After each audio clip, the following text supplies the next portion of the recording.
Congratulations, you've completed all the lessons. Here's a recap on what we've learned, and I'll also share at the end additional tips to keep practicing.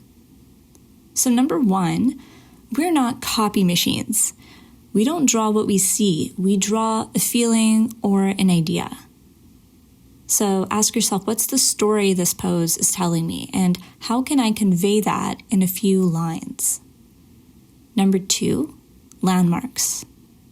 Using straight lines, identify the angle of the head, the collarbone, the sternum, the tilt or angle of the rib cage, and pelvis. Number 3, we learned that dynamism comes from the rib cage and the pelvis. So the movement that we see happening in those two areas, not the limbs. Number 4, for short studies like gesture drawing, don't focus on little bumps and curves, fingers and toes. Instead, look for major angle changes. 5, silhouette is all about readability. We learned tricks like rotating a pose for visual clarity, creating a sense of perspective by not having feet on the same plane, or creating negative space where there is none. And 6, exaggeration, how to push a pose for more dynamism. Remember, art is to put into physical form an emotion, memory, or story. Even in a loose gesture drawing with no detail, you can achieve this.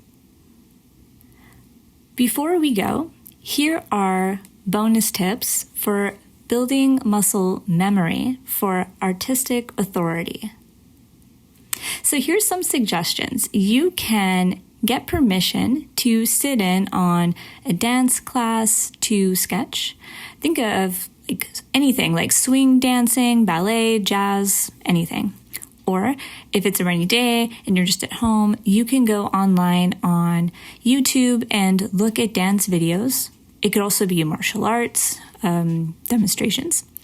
And go into the settings where you can slow down the speed so you can draw it in action. The settings is in the bottom right corner of the screen, and for the speed, you could put it at 0.75 or 0.5 or 0.25, whatever makes sense to you. Another tip is to draw slowly. Lines need to be repeatable and controlled. So you can, on a sheet of paper, you can create these different random dots, and you can practice linking, dot A to dot B to dot C. If it's just A to B, focus on really practicing getting a straight line. And if it's multiple dots, you can work on curves, and this helps with line control.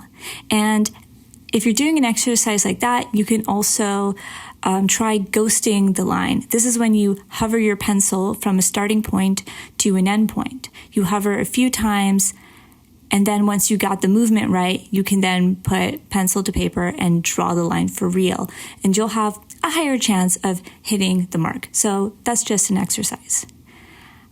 You also have what we learned in fine arts, which is called blind contour.